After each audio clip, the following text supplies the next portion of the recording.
Well, it's 2016 Unity, Maine. The Create and Conserve project is officially underway. That's right. Congrats to Glenn and Judy Stevens. We've got a lot of work ahead of us.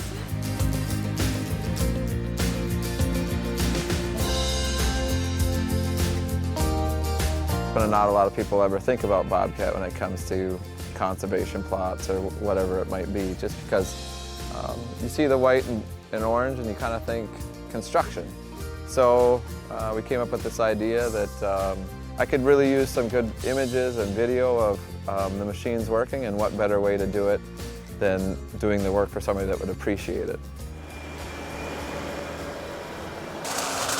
Glenn and Judy Stevens are just super down-to-earth people. I think more than anything, we just all appreciate their hospitality. And this was a great opportunity to come back to the East Coast and show that, you know, we can still do the same thing and deliver the same message in this part of the country.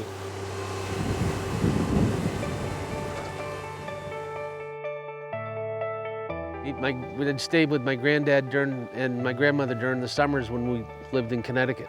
I'd come up here because stuff to do. My grandmother always would make us go to church. My granddad said, "You don't want to go to church." I said, "You know, you're right, but Graham's gonna kill me." He goes, "Well, jump in the truck, we're going to the woods." And every Sunday after that, this is where we went. So this is basically my church. Conservation for Bobcat Company is leaving the ground better than it was when you first got here. We're able to come out here for a full week and be able to transform the land in a conservation-minded aspect, being able to show off our equipment, using Rick and Julie's knowledge base to really put the finishing touches on a landowner's property. My grandfather bought this in 1960. Then my dad got it in 1979 when my grandfather passed, and now it's mine. And the next generation's coming along, hopefully to pass it along to my grandson.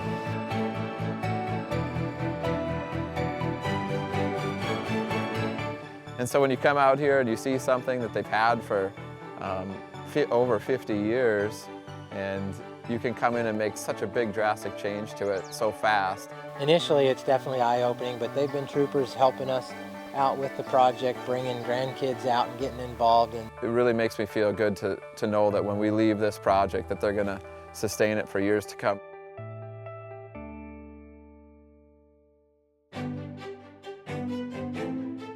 This is a guy that started it all right here. This is his baby. So over here on the drive into the property, we got a little mud hole area with drainage between two different swamps and a little stream kind of going through. So we're going to put culverts in and try to divert that water to one area instead of just washing out the whole thing.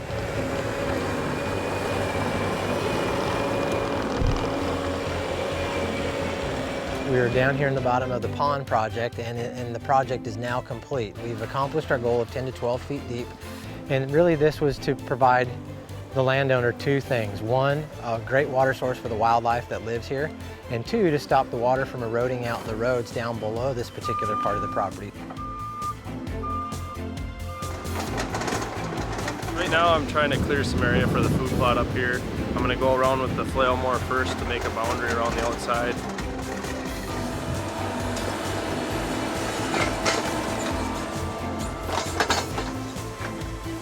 So that's what you call the ripper right there.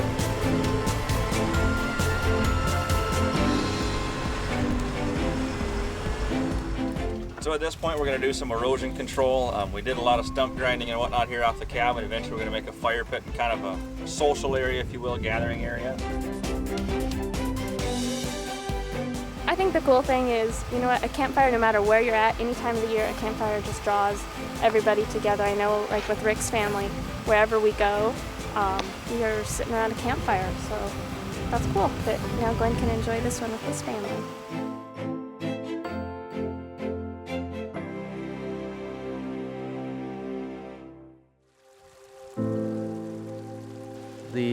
The whole thing has been an experience. Like I never ever expected to win this thing. think the message of conservation, it's appropriate everywhere. I mean, it truly is, and so there is no reason why we shouldn't be here.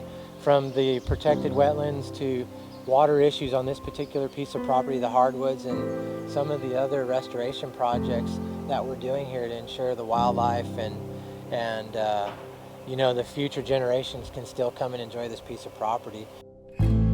This is something that my granddad would have loved to see.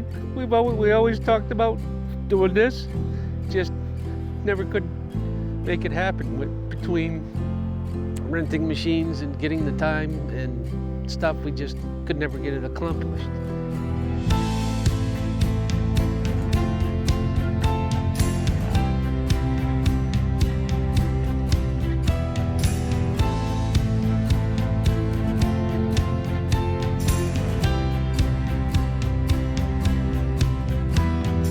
Here's to a wrap on 2016 Create and Conserve.